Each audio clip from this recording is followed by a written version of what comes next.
Sportivi siciliani di TVM Palermo, ma anche di 7 Gold, ben trovati con penalty, tutto il calcio di cui il calcio vero non parla mai. Siamo in onda come al solito il mercoledì su TVM Palermo alle 15:30 in diretta, mentre poi ci potete anche rivedere alle 19:20 sul canale 15 appunto di 7 Gold.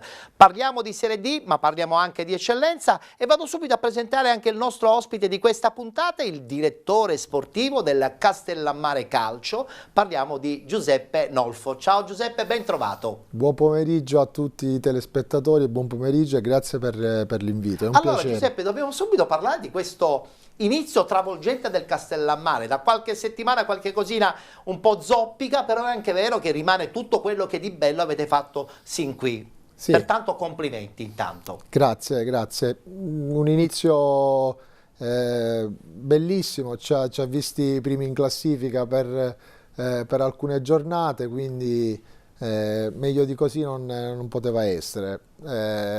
Però ci siamo goduti il momento, sapevamo che comunque sarebbero arrivate le difficoltà. Chiaro. E qualche difficoltà è arrivata. Ma qual è l'obiettivo effettivo di questo Castellammare? Ancora radicale presenza continua all'interno di questa eccellenza e poi chissà magari un domani pensare in grande? Ma l'obiettivo rimane sempre quello di migliorarsi a 360 gradi, partendo soprattutto comunque dalla crescita dei giovani, che noi lo diciamo ma lo facciamo perché abbiamo per tanti anni vinto anche il premio giovani. Abbiamo avuto tanti ragazzi che per certi versi hanno utilizzato, diciamo, la società, utilizzato forse non è il termine più corretto. Beh, però che avete dato la possibilità sì, di mettersi in moto. esatto. Qualcuno magari ha avuto anche la possibilità di fare qualche esperienza in categorie Certo. superiori ed è questo sicuramente il nostro augurio. Perché no, però magari provare quantomeno anche a fare qualcosina in più, a migliorarsi e magari sognare i playoff. Assolutamente, tra l'altro tu da ex giocatore del Sì. Castellammare, Sì. Nato a Castellammare, Sì. giustamente il ruolo da dirigente in questo Castellammare è ad hoc, no? Sei contento soprattutto, Sì. no? No, per carità, chi per tanti anni la domenica è andato a giocare a calcio, diciamo che rimane sempre con lo stesso, diciamo, schema mentale, Chiaro, rimane un chiaro. appassionato di Chiaro, calcio, quindi chiaro. anch'io, essendo un appassionato di calcio, essendo anch'io uno che per tanti anni la domenica ho partecipato alle partite, anch'io mi sentivo, diciamo, mi sento di dare un contributo, di dare comunque a mettere a Chiaro. disposizione l'esperienza per il mio Castellammare. Tra l'altro questo Castellammare ha una bellissima struttura, Sì.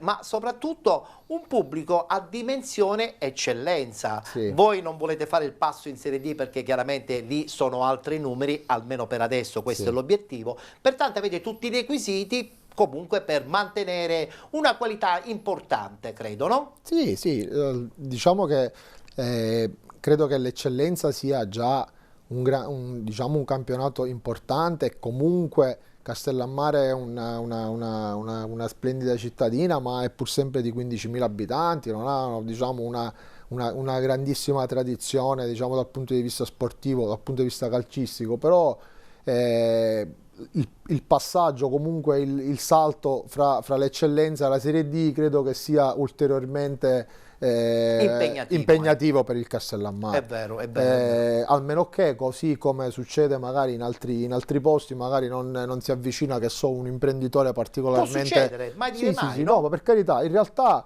Castellammare avrebbe tutta un'altra serie come posso dire, di vantaggi che magari altre società non Sì, hanno. perché sottolineiamo, voi siete l'ultima provincia trapanese prima di entrare nella provincia Di palermitana, Palermo. quindi Sì, siete sì. proprio a metà strada, quindi o Ah. un imprenditore di Trapani o un imprenditore eventualmente palermitano potrebbe essere interessato. No, ma infatti dico, tra l'altro dico, Castellammare sta vivendo anche un momento importante dal punto di vista turistico, quindi diciamo Sì, anche sì. una città che negli ultimi anni ha riscoperto diciamo anche tantissime località importanti, e quindi magari ci potrebbe essere anche un imprenditore che magari si Insomma, c'è vuole... dell'ottimismo, Sì, lo c'è vedo dalle dell'ottimismo, tue sì. parole, lo sento soprattutto dalle tue parole, ma anche dal tuo sguardo, lo Ma vedo. perché nella vita sognare non costa nulla, e Bravo Giuseppe. perché non possiamo sognare pure noi, giusto? Assolutamente.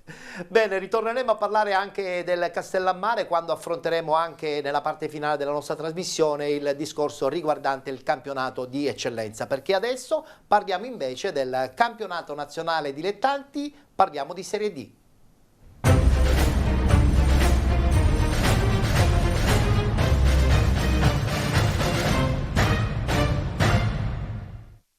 Domenica si è giocata la giornata numero 11 di questo girone I del campionato di Serie D.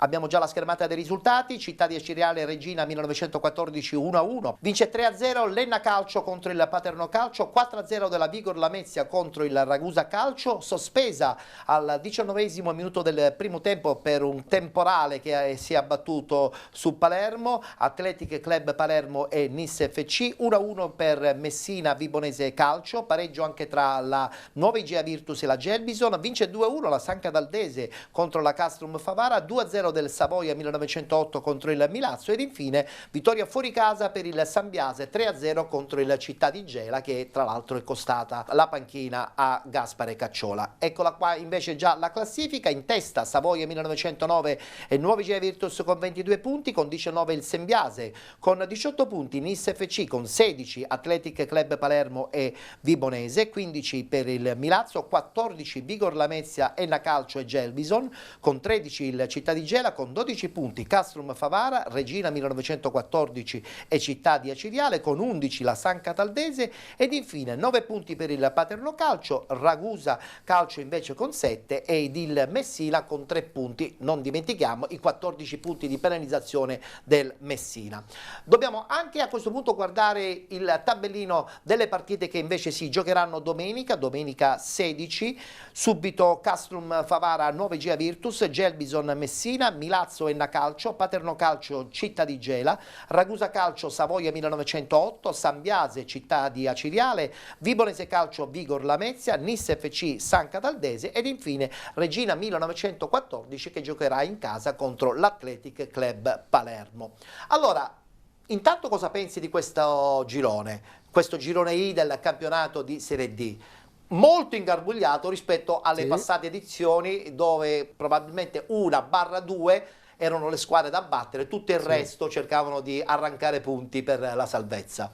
Sì, mi sembra diciamo un girone bellissimo, un campionato particolarmente interessante, particolarmente imprevedibile, perché vedo tantissime società che sono là pronte comunque per imporsi, però ce ne sono parecchie. E quindi c'è una forma di Sì, equilibrio c'è un grande che ti dà equilibrio incertezza. e che rende il campionato sicuramente uno dei più affascinanti, diciamo, degli ultimi È anni. vero, è Tra vero. l'altro c'è il Messina, c'è la Regina, Messina Miracolo, c'è il direi, Savoia, dico, ci sono comunque c'è il Ragusa, c'è il Paternò, c'è la C'è la Cireale, Nuova c'è la Nuova Igea Igea Virtus. Dico, nell'Igea Virtus c'è tra l'altro un mio ex compagno, il capitano Totò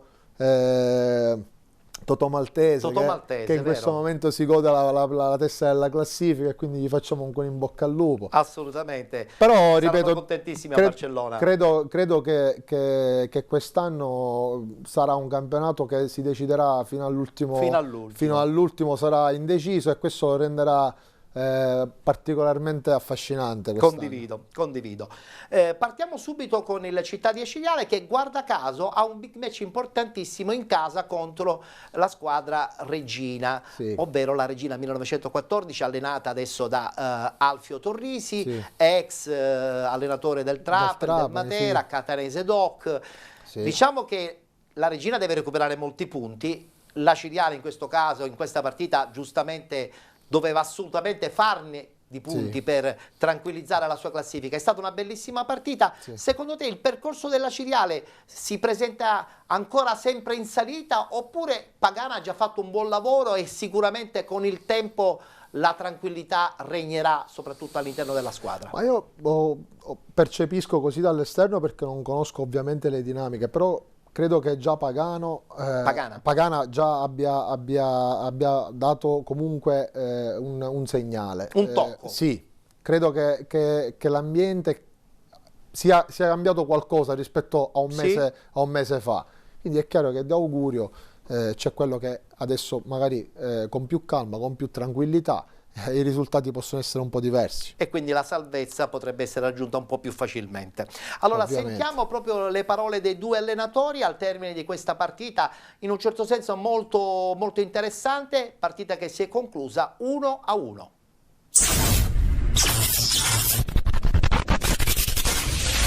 Il risultato è frutto della gara. La gara va letta per quella che è. Questa è la terza gara in una settimana e questo va sottolineato. E poi abbiamo giocato contro una squadra costruita non per vincere, ma per stravincere il campionato. Basta vedere chi è subentrato nella ripresa. La squadra nel primo tempo ha fatto una grandissima prestazione, ha concesso quasi nulla alla Regina, ha fatto gol e poteva fare il secondo gol. C'è stata l'opportunità con Gagliardi e poi l'opportunità quando abbiamo preso il palo con Giuliano e Semenzini l'ha buttata fuori. Poi nel secondo tempo la partita è stata aperta a tutti i risultati, perché dopo che loro hanno pareggiato, più volte noi abbiamo avuto l'occasione per fare il 2-1, anche loro poi hanno avuto le occasioni per fare il 2-1, quindi era una partita aperta a tutti i risultati, ma lo sapevamo. Ma già per me il fatto che la squadra se la possa giocare alla pari contro una squadra come la Regina vuol dire che la squadra sta crescendo, che la squadra sta trovando la propria forma. E poi è vero che dobbiamo leggere meglio le gare, perché nel secondo tempo più volte ci siamo allungati, forse perché c'era troppa voglia anche di vincere la partita.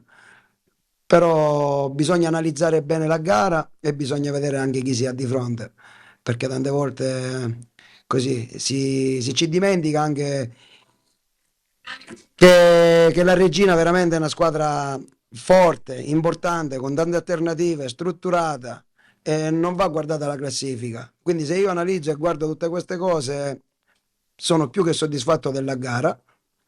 È vero che secondo me noi fino ad oggi siamo stati sfortunati in alcuni episodi, non della fortuna della sfortuna, in alcune scelte arbitrali.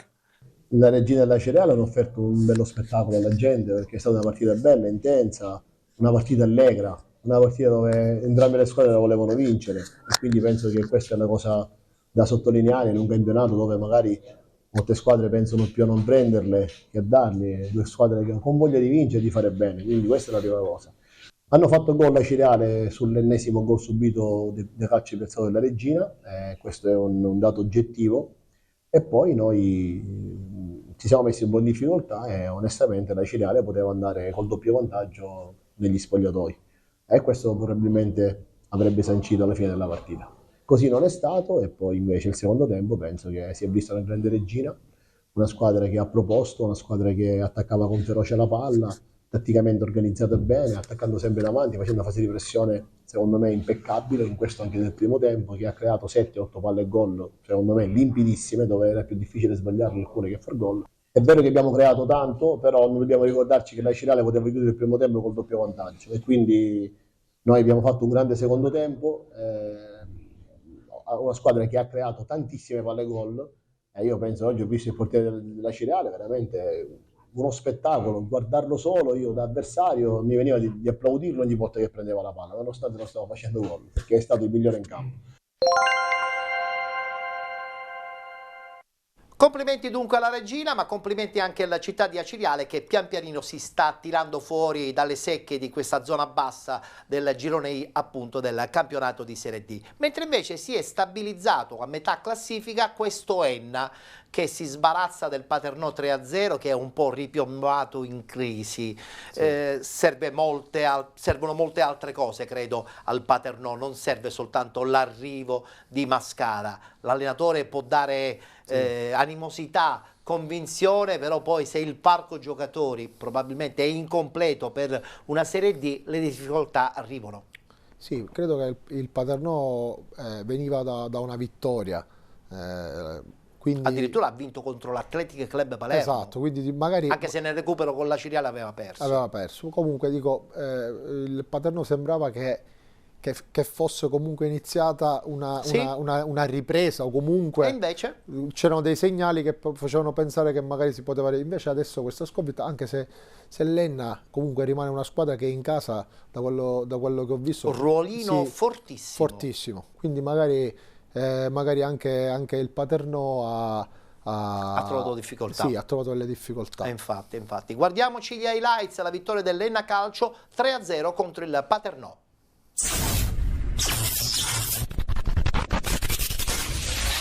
Confermare quanto di buono visto la scorsa giornata e allungare in classifica di 3 punti. Questi gli obiettivi odierni dell'Enna che al Generale Gaeta affronta il Paternò per l'11ª giornata di Serie D. Il primo pallone lo gioca la squadra di casa qui di Modugno, mette in mezzo questo pallone, diventa buono per Zerillo, ma bravissimo Branduani in uscita alta a bloccare questo pallone. Poi prova a mettersi in mostra Bamba, il fantasista, maglia numero 10, calcia con il sinistro, il pallone prende velocità dopo essere rimbalzato a terra e diventa una minaccia per Branduani che mette i guantoni ed evita il gol dell'1-0 che l'Enna però vuole trovare. Continua a spingere qui Fernandez e mette fuori, anticipando l'intervento di Ciaunà. Proprio Ciaunà è protagonista nell'occasione che capita poco dopo a Capitan Dadic.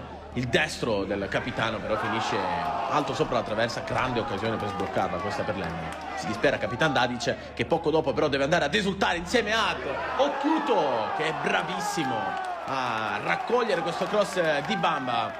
Proprio Occhiuto, puntualissimo, trova il gol dell'1-0.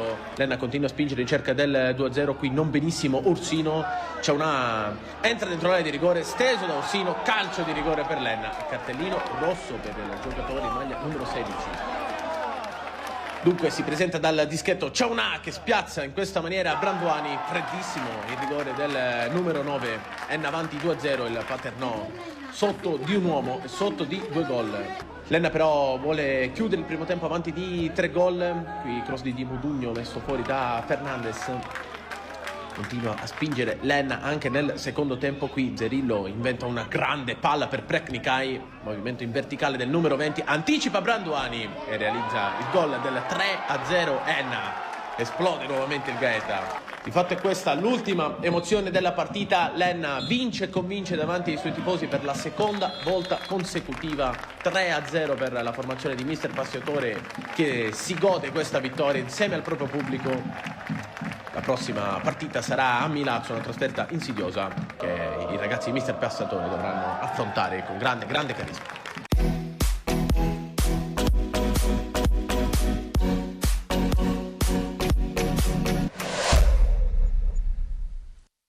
Enna che vince e convince, mi sembra giusto la definizione del momento attuale della squadra guidata da Passiatore.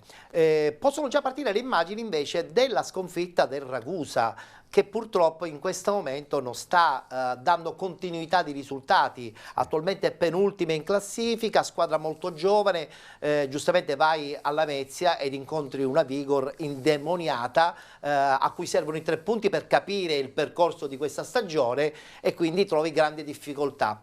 La squadra forse probabilmente avrebbe bisogno di qualche innesto un po' più maturo, sei d'accordo? Sì, credo che il Ragusa sia forse fra tutte, diciamo, fra tutte quelle del girone I, sia la squadra forse che avrebbe bisogno più di qualche innesto, rinforzo, di qualche anche rinforzo dal punto di vista proprio tecnico. Sicuramente hanno una serie di giovani interessantissimi, però credo che non Tutto possono... questo però, sai Giuseppe, è frutto anche di un ridimensionamento che la società ha fatto rispetto alla scorsa stagione, che aveva brillantemente portato la squadra oltre la metà di classifica. Quindi è la dimostrazione solita che se non ci sono dei supporti economici adeguati, la Serie D diventa un grattacielo da scalare. No, in realtà la Serie D è un campionato importante, appunto come dicevamo, forse addirittura costi di più della Serie C, sì, o comunque sicuramente le società che decidono di fare un campionato più più da vertice, sicuramente spendono di più di una Serie C. Il problema è riuscire a sostenere questi costi per più anni, perché magari per un anno magari si trovano, possibilmente venendo dall'eccellenza, c'è l'entusiasmo, gli sponsor, i partner collaborano più attivamente e comunque tutti sono portati a fare uno sforzo in più perché vogliono appunto affermarsi in un campionato nuovo, in un campionato migliore, in un campionato più importante, e poi magari l'anno dopo, l'anno successivo, poi cominciano invece a venire fuori le prime difficoltà, le prime cose, e chiaramente si cominciano a fare, diciamo, si cominciano a fare degli errori, per così dire. Però la cosa che più mi sorprende è che Ragusa, capoluogo di provincia, commercialmente una città importante, non riesca a trovare un equilibrio economico per permettere anche ad una squadra di Serie D di avere vita facile. Diciamo, può succedere, sì, pensi? no, diciamo che la nostra Sicilia purtroppo è piena di queste situazioni. Abbiamo un sacco di città importanti che sono state sicuramente simbolo di campionati importanti a livello nazionale, a livello regionale. Dico tanto per citarne 4-5 che magari sono quelle più vicine alle mie zone, tanto per dire, dico, vogliamo parlare del Marsala che si trova in eccellenza, vogliamo parlare dell'Alcamo che è in promozione, vogliamo parlare dello Sciacca, vogliamo parlare della Folgore, sì, che è vero. Dico, vogliamo parlare, vogliamo parlare del Mazzara, vogliamo parlare del Mazzara, dico, ne abbiamo citate nell'arco di 150 km, ne abbiamo citate 7-8. Realtà che addirittura hanno fatto anche la Serie C, quindi voglio dire... il Marsala ha fatto la Serie C, dico, comunque lo Sciacca ha fatto credo pure la Serie C, l'Alcamo ha fatto la Serie C, dico, stiamo parlando comunque di società che hanno deve cambiare qualcosa, però. Che hanno sicuramente quantomeno un passato glorioso. Deve cambiare qualcosa. Rientriamo in studio e parliamo adesso invece del miracolo Messina, perché questo Messina che parte con 14 punti di penalizzazione è un Messina che ci lascia sorpresi, lo diciamo ormai ininterrottamente da un paio di settimane, abbiamo avuto anche qui il direttore sportivo Martello, ci lascia un po' spiazzati e ci fa pensare che se questi 14 punti insomma fossero veritieri, più i 3 sarebbero 17, sarebbe una squadra che lotterebbe per andare in Lega Pro. Sicuramente. Tra l'altro aggiungerei al fatto che al di là dei 14 punti che comunque rimangono un fardello importante che adesso ormai la società, diciamo, ha recuperato, ma che comunque ne serviranno altri, ovviamente. Chiaro. Dico, il Messina, credo, non vorrei sbagliarmi, ma è addirittura alla prima di campionato, addirittura ancora non si sapeva neanche chi fossero i convocati, se non ricordo male. La prima partita di Coppa erano proprio racibolati lì. Dico, tesserati forse la mattina e portati a giocare. Dico, e infatti Martello e Romano hanno fatto un miracolo, perché in una settimana hanno trovato un gruppo che pian pianino si sta amalgamando a tal punto da avere belle prestazioni. Dico, anche Messina, anche per Messina vale la stessa cosa. Messina è stata sicuramente una società, comunque ha rappresentato una società gloriosa, ha fatto la Serie A, addirittura ha sfiorato pure la cosiddetta Coppa UEFA, dico, è vero. In cui c'erano i Franza, è riuscita a battere credo la Juve, addirittura. Dico, era diventato un riferimento importante del calcio. È giusto, dico, vogliamo dire. Vabbè, i tempi purtroppo cambiano. Guardiamoci comunque adesso gli highlights. È finita in parità la partita contro la Vibonese Calcio, che a sua volta è una squadra molto interessante, che comunque dirà certamente la sua nella vittoria finale di questo girone I del campionato di Serie D.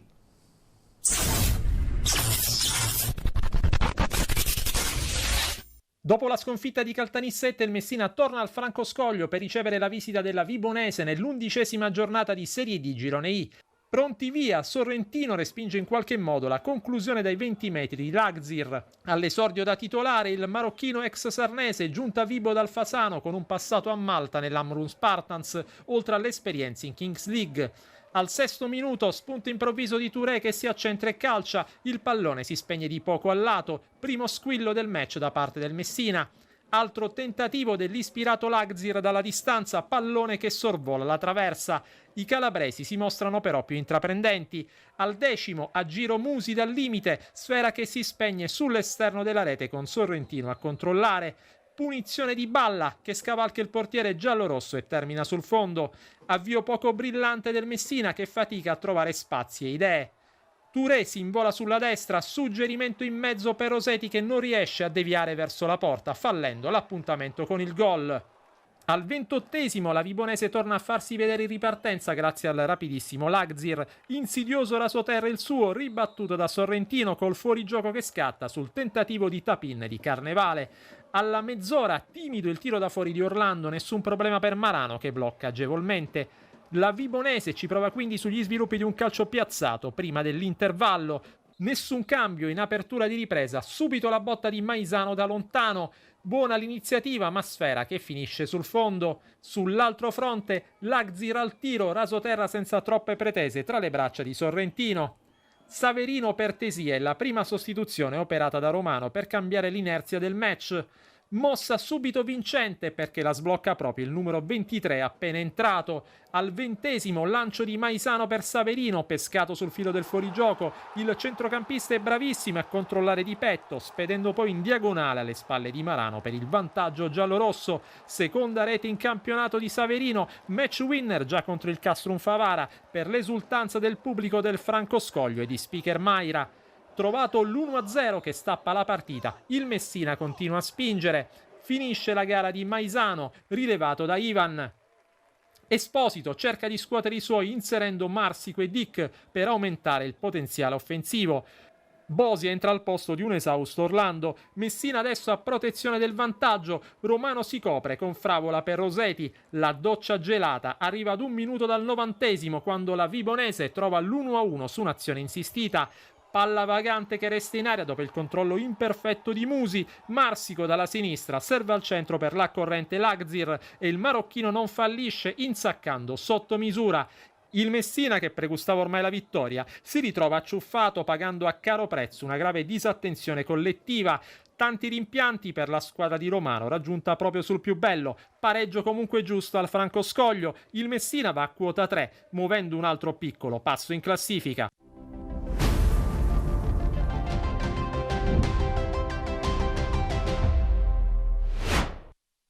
Il Messina ultimo in classifica, seppur con 14 punti già recuperati di penalizzazione, mentre al primo posto un'altra squadra messinese che è partita in sordina, piano piano a luci spente, ma che attualmente è veramente la grande realtà di questo girone I. Nuova Egea Virtus che pareggia in casa però con la Gerbison. Prima di vedere il servizio, una battuta con Giuseppe proprio su questa Nuova Egea Virtus. Sì, come... È organizzata per durare fino alla fine?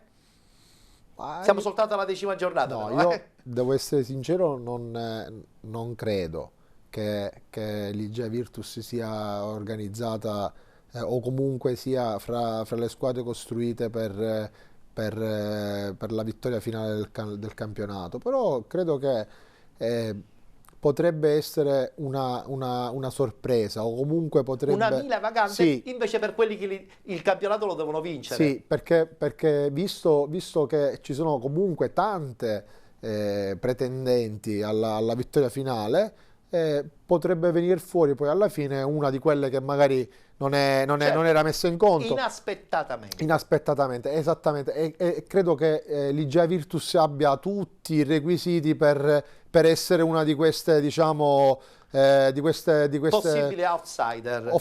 Outsider, esatto. Tra l'altro allenatore di esperienza, 4-5 barra 6 giocatori di esperienza per la Serie D, quindi effettivamente questa nuova Igea, secondo me, almeno per tutto il girone d'andata, sarà lì al primo posto per cercare di guadagnare più punti possibili nei confronti delle concorrenti. Guardiamoci il servizio, pareggio con la Gerbison 1-1.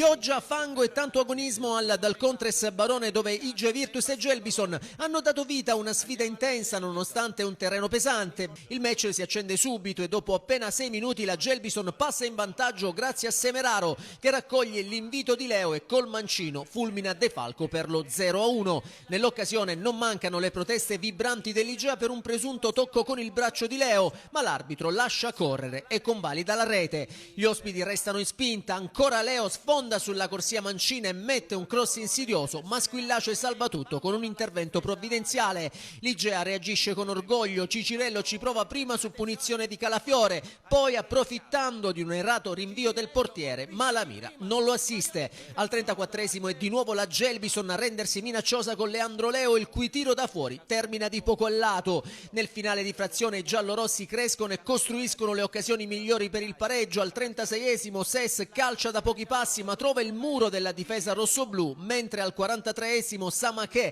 di testa sugli sviluppi di un corner manda il pallone sopra la traversa di un soffio. Nel recupero i locali chiedono a gran voce un rigore per un contatto su Cicirello, ma il direttore di gara lascia proseguire.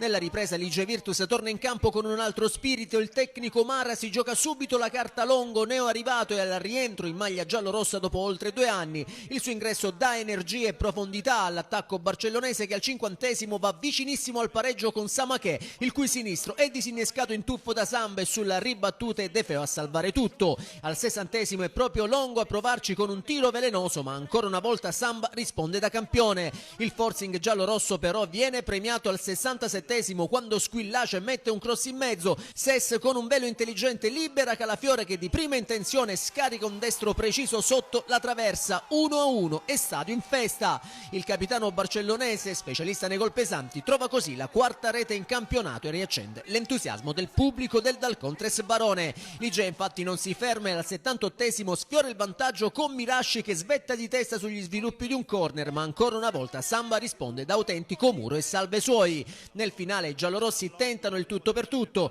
All'84esimo Longo reclama un possibile rigore, l'arbitro però non è dello stesso parere. Al 91esimo sempre Longo tenta la fortuna dalla distanza, ma Samba blocca sicuro e nell'ultimo minuto del recupero al 94esimo la Gelbison ha la chance del gol vittoria con il neoentrato Tilli, il cui destro per fortuna dei giallorossi esce di poco al lato. Finisce così 1-1, un pareggio che premia entrambe le squadre per l'intensità e la determinazione messa in campo. L'Igea sale a 22 punti mantenendo la vetta della classifica, ora insieme al Savoia, mentre la Gelbison si porta a quota 14 all'11esimo posto.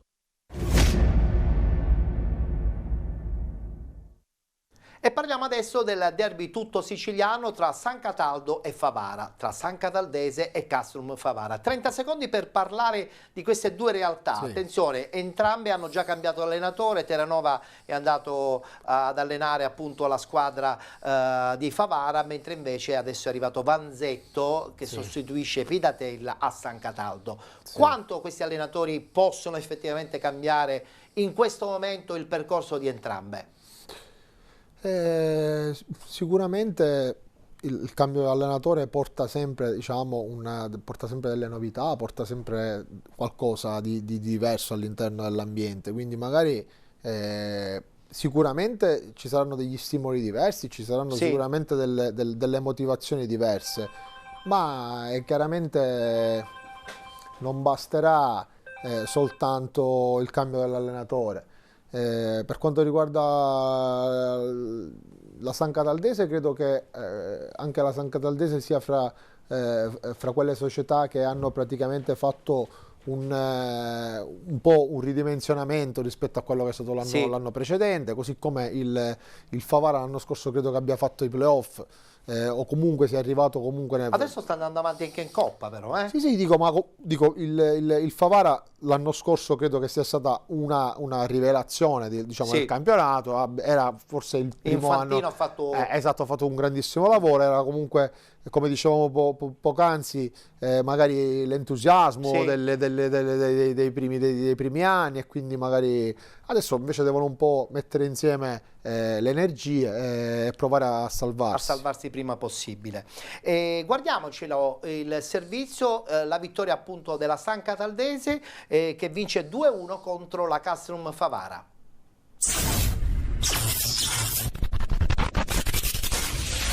Benvenuti allo stadio Valentino Mazzola di San Cataldo per San Cataldese Castrum Favara, gara valida per l'11ª giornata del campionato di Serie D Girone I. E comincia San Cataldese Castrum Favara.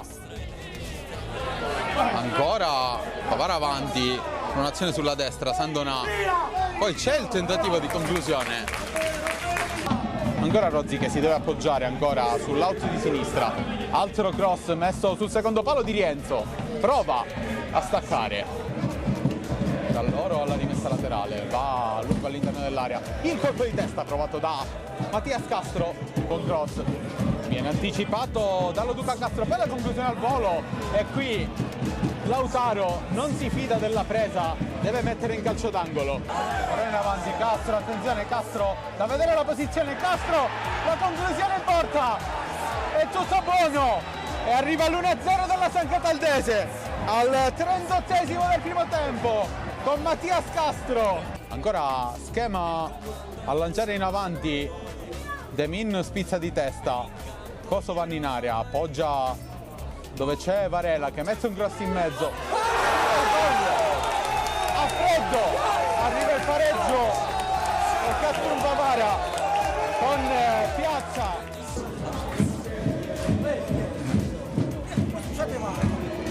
Chironi prova la conclusione ribattuta, poi la girata al volo di Castro e arriva il gol del 2-1.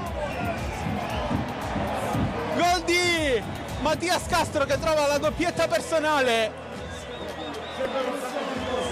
dopo il tiro deviato di Chironi. Barile che va da Dimino che prova la conclusione, trova una grande risposta e arriva il triplice fischio del direttore di gara.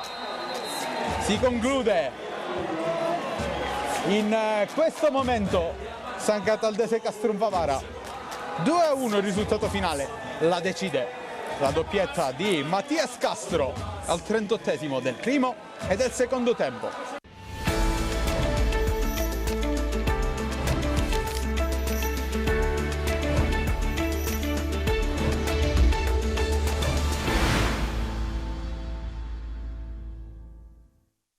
Insieme alla nuova Igea Virtus abbiamo un'altra squadra al primo posto, parliamo del Savoia. All'inizio ne parlavamo di questo Savoia che effettivamente per esperienza, per insomma, qualità di società, qualità anche del parco giocatori ha dimostrato che i risultati sono dalla sua e sta andando fortissima, soprattutto in casa è un rullo compressore, batte il Milazzo 2-0. Un tuo pensiero su questo Savoia? È veramente la squadra da battere insieme alla Nissa, almeno attualmente sulla carta? Ma, in realtà credo che sia costruita comunque per stare nei piani alti, però non mi sembra che sia più attrezzata rispetto alle altre. O non mi sembra che comunque abbia dato dimostrazione di essere particolarmente più brillante delle altre. È certamente una squadra da alta classifica. Sì, sicuramente lotterà. Ad oggi lotterà insieme alle altre. Ma in questo momento non la vedo superiore alle altre, devo essere sincero, ma forse pure perché spero dentro di me che una squadra siciliana possa vincere il campionato. Forse per questo pure. È vero. Voltiamo pagina perché chiudiamo il tabellino riguardante il campionato di Serie D e ci guardiamo gli highlights della sconfitta, ahimè, del Città di Gela contro il Sambiase 3-0, una sconfitta pesantissima che è anche costata la panchina a Gaspare Cacciola.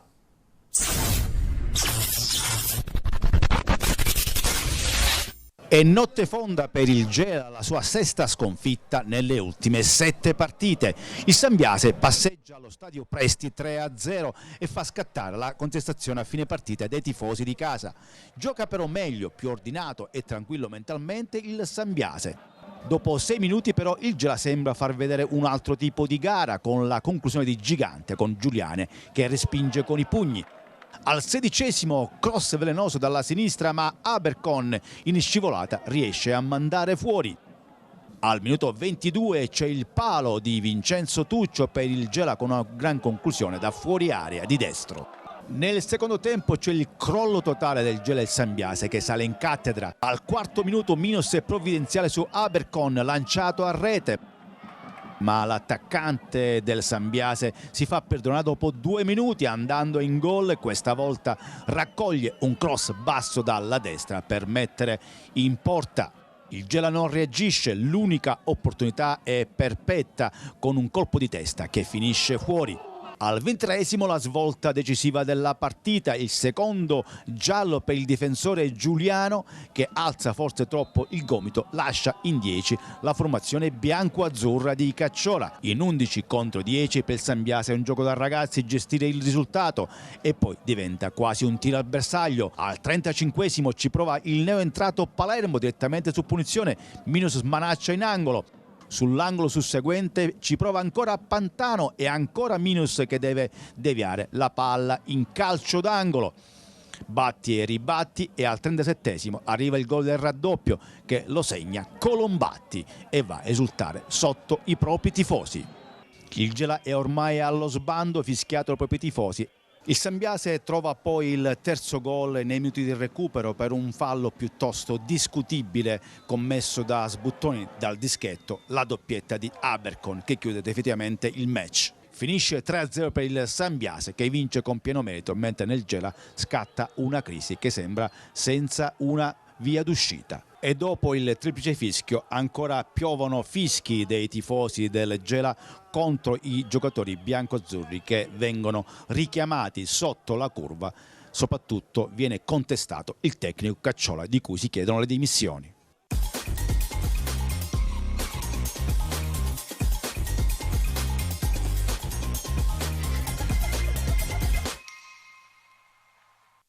È arrivata comunque la notizia dell'esonero anche di Gaspare Cacciola, c'era stata anche una dimissione da parte di Aurelio Lobianco, il direttore sportivo, che comunque è stata respinta dalla società. E adesso veramente bisogna fare quadrato anche con il nuovo allenatore, è arrivato Misiti, ex conoscenza dell'Acragas, sì. E sarà dura per questo nuovo allenatore perché deve insomma rimettere su con tanti cocci questo Gela.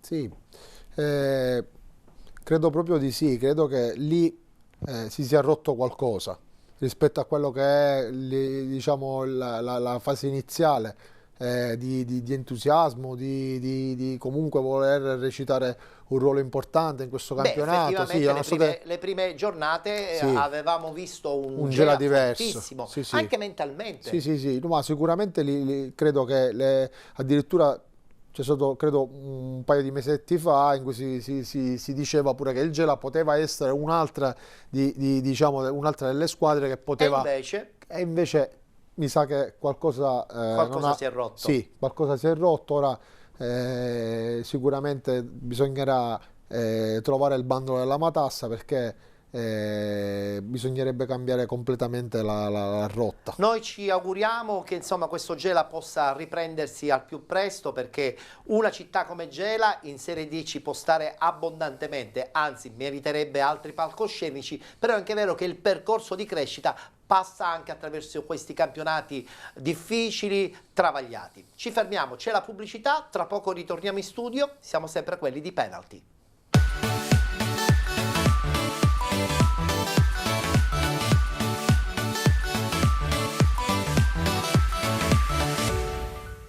Premio regionale Pietro Anastasi, quarta edizione. Prossimamente, ancora una volta, per ricordare la figura di Pietro Anastasi.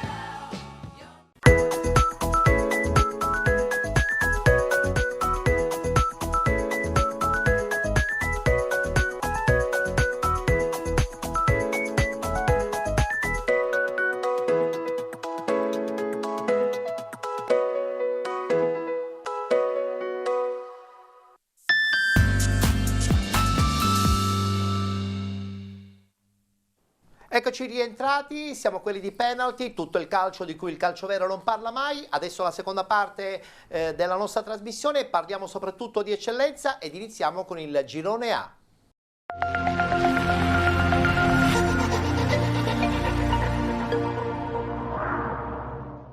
E eccola qua la schermata dei risultati. Parmonval batte Montelepre 4-0, Partinica Audace batte Cus Palermo 3-0, perde in casa l'Accademia Trapani contro il 90-011 Bagheria, 1-0 a favore appunto della squadra di Bagheria, 0-0 tra Città di San Vitolo Capo e San Giorgio Piana, Camarat batte Folgore Castelvetrano 3-0, Unitas Sciacca batte Bagheria Calcio 4-1, Don Carlo Misilmeri batte Castellammare 3-0 ed infine pareggio nel big match tra Licata Calcio e Marsala 1912, 1-1 il risultato finale. Voglio farvi vedere anche la classifica, eccola qua, Licata Calcio in testa con 20 punti, con 19 Marsala 1912, 17 punti Unitas Sciacca, con 16 Don Carlo Misilmeri e Castellammare, con 15 Camarat 72 e Partinica Audace, 14 punti Città di San Vitolo Capo, con 13 il Bagheria, 12 punti 90-011 Bagheria, con 11 il San Giorgio Piana, 8 punti per la Parmonval, 7 punti per il Montelepre, 6 punti Accademia Trapani, con 4 il Cus Palermo, chiude la classifica la Folgore Castelvetrano con 1 punto. Allora ricordiamo anche che il Licata deve ancora recuperare la partita contro il Partinica Audace, anzi dovrà rifare la partita contro il Partinica Audace. Parliamo invece del Licata, perché credo che abbiano dimostrato insieme al Marsala di essere veramente probabilmente le due squadre più forti di questo girone. Tu che ne pensi, che il girone lo vivi essendo appunto parte integrante? Noi ancora non abbiamo avuto il piacere di giocare contro il Marsala, contro il Licata, però sicuramente il fatto che sia prima in classifica e che ha la possibilità addirittura di portarsi, ancora, portarsi a più 4 rispetto alla seconda, che è il Marsala, che è una squadra che invece abbiamo incontrato e che sicuramente una delle più attrezzate per la vittoria finale. Mi fa pensare che il Marsala sia anch'essa una squadra costruita. Insomma, dobbiamo aspettare lo scontro diretto ulteriore e poi soprattutto la parte finale della stagione. Sì, è chiaro che anche in questo campionato vedremo chi mostrerà più continuità di risultati, e quindi vedremo chi che alla fine dimostrerà di avere qualcosina in più.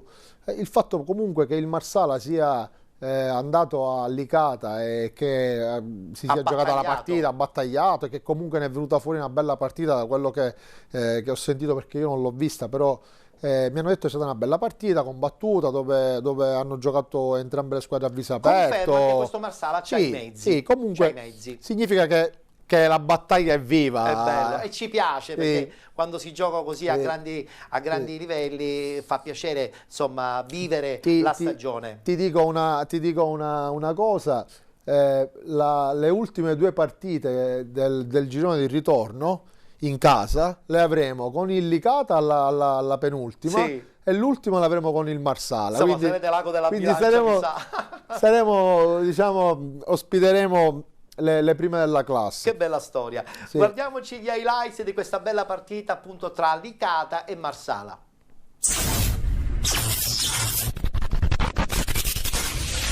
La partita del primo tempo è stata molto contratta, da 2 squadre che si sono studiate, da 2 squadre che hanno lottato su ogni pallone. Non ricordo occasioni né da una parte né da un'altra. Il secondo tempo, tranne una punizione il primo tempo del Marsala. Poi nel momento migliore nostro, dove vedevo che la squadra stava facendo quello che avevamo chiesto come staff, abbiamo preso gol su un errore che avevamo pure lavorato, perché loro, quando hanno cambiato modulo, noi sapevamo che facevano questi lanci su Costa e ci potevamo mettere in difficoltà, e così è stato. Hanno fatto gol, però poi devo fare complimenti ai ragazzi che hanno avuto una reazione immediata fuori dal normale, quindi fa capire che è una grande squadra, una squadra che ha gli attributi, una squadra che ha creato tantissimo, sì, anche da palla fermo, però il loro portiere ha fatto dei miracoli. Poi credo che abbiamo avuto la bravura di far gol, e poi forse con un pizzico di un po' più di calma potevamo anche fare il gol, il secondo, scusi. Devo dire, con un po' di amarezza, io oggi ho visto un gol in campo. Ho visto un gol chiaro, la rete si è gonfiata, abbiamo fatto un'azione limpida, abbiamo segnato. Purtroppo non ho visto il gol dell'Licata, perché la palla non entra. Io non sono arbitro, purtroppo devo fare questa critica, abbiamo le immagini, abbiamo rivisto i replay, non vengo qui ad accusare nessuno, però onestamente perdere 2 punti in un campo così difficile come quello di Licata capisci bene che brucia molto. Aggiungiamo anche che alla prima di campionato abbiamo avuto un fallo al portiere che ci è costato anche lì la vittoria in trasferta, oggi avremo 4 punti in più. Non voglio in nessuna maniera polemizzare con il Licata perché non è colpa del Licata, però purtroppo mi ritrovo oggi a leccare le ferite di una squadra che sarebbe tranquillamente prima in classifica.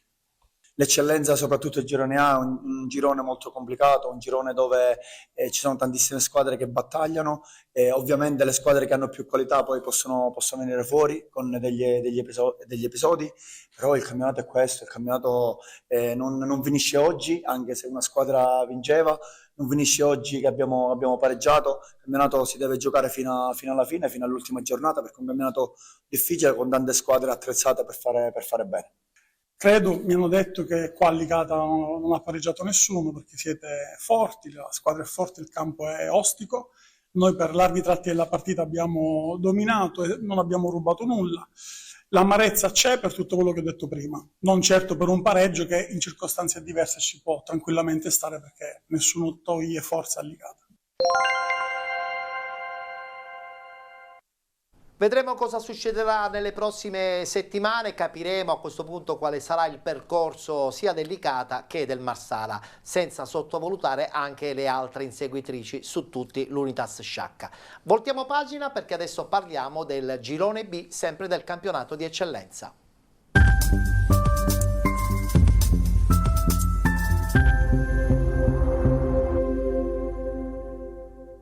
Anche qui si è giocata la 9ª giornata del girone, subito i risultati: Messana che perde in casa contro il Modica Calcio 3-2, vince fuori casa anche la Leonzio 1909 contro la Leonfortese, 2-0 il risultato finale.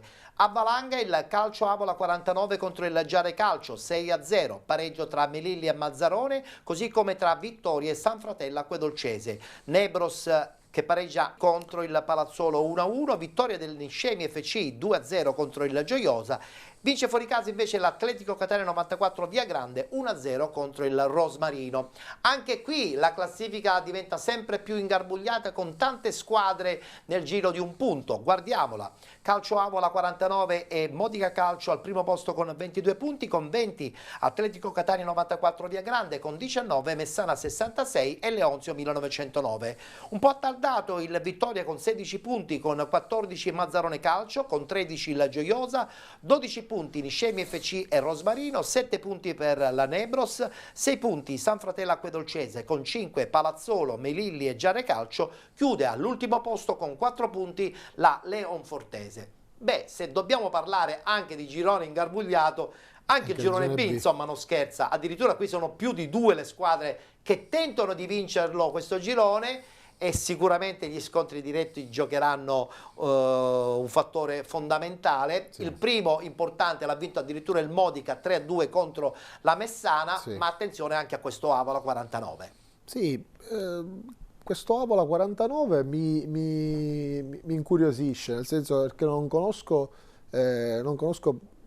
poco di quella che è la struttura di questa società, di questa hanno di questa un allenatore squadra giovane, Sirigu, che insomma conosce bene l'ambiente, da ex calciatore, oltre che da vincitore del campionato di promozione. L'anno scorso sono arrivati anche in finale di Coppa Italia di eccellenza. Ha una caratteristica, il suo credo è molto amato dai suoi giocatori e ha costruito secondo me anche un fortino proprio ad Avola. Sì.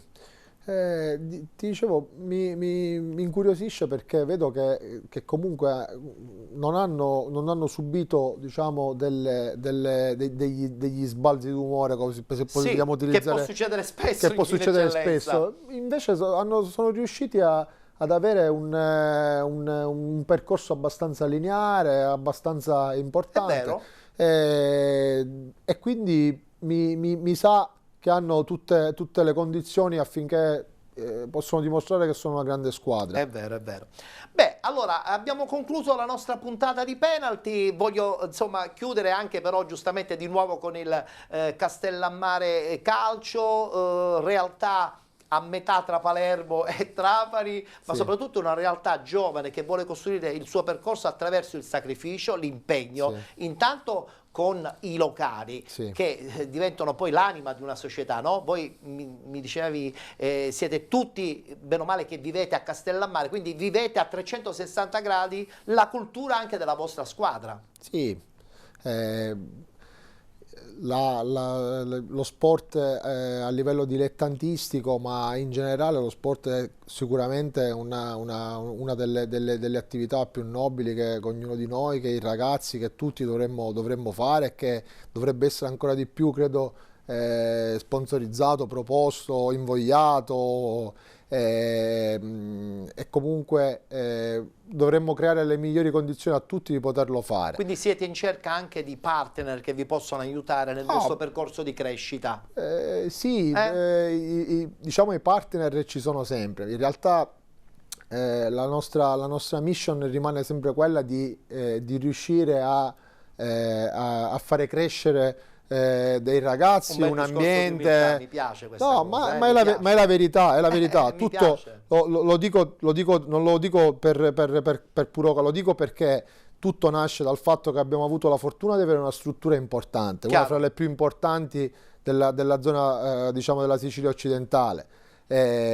Tutto parte dal fatto che nel 2016 siamo stati campioni regionali con la Juniores, quindi diciamo ci sono state tutta una serie di condizioni particolari che hanno fatto sì che il Castellammare Calcio 94 è ormai da quasi 9 anni che è in eccellenza, che ci sono tutta una serie di condizioni che hanno portato questa società comunque a vivere un momento Intanto importante. si è stabilizzata nella categoria e non è mai facile No, stabilizzarsi. non è dire, per no? niente facile, perché come dicevo, Castellammare rimane un piccolo paesino che non ha grandissime diciamo, possibilità, però credo che la società sia una società comunque organizzata, una società importante, fatta da persone che comunque conoscono l'ambiente del calcio, composta da persone per bene, da persone che comunque riescono a rappresentare anche un territorio. Ben vengono queste persone, perché sono i veri cultori del calcio e della correttezza sportiva. Mentre invece 30 secondi di risposta breve e veloce. Il progetto di Giuseppe Nolfo è di continuare su questa linea di soddisfazione personale calcistica e magari, chissà, forse allargare la veduta anche attraverso altre realtà? Chi lo sa. Io a Castellammare sono a casa mia. Lo abbiamo detto. La società comunque è nata insieme a me, al mister Mione, al vicepresidente Nino Mancuso, al dottore Mistretta. Abbiamo adesso avuto pure il presidente Barone. Dico, ci sono tutta una serie di persone che sono state e sono ancora tuttora importantissime all'interno della società. Io non lo so, io diciamo nella provincia di Trapani, ma anche nella provincia di Palermo conosco quasi tutte le realtà in maniera le conosco abbastanza bene. Chiaro. Quindi non credo che ci siano dei problemi, però chi lo sa. Chi lo sa. Allora, con l'augurio che le cose vadano sempre bene anche e soprattutto a Castellammare, buon lavoro per il proseguo della stagione. Grazie, io ti volevo ringraziare per l'invito, è stato un pomeriggio veramente piacevole, l'ho trascorso con grande... Allora prenditi l'impegno che ritornerai presto a penalty. Sì, ritornerò a penalty. Grazie. Grazie a voi. Dunque al nostro ospite, noi ci fermiamo qui, abbiamo chiuso la puntata del mercoledì in onda dalle 15:30 alle 16:30 sul canale 19 di TVM Palermo, la stessa la potete rivedere questa sera sul canale 15 a partire dalle 19:20, mentre invece vi ricordo anche l'appuntamento di domani alle 21, ma domani parleremo di promozione e prima categoria. Grazie per essere stati con noi, buona serata.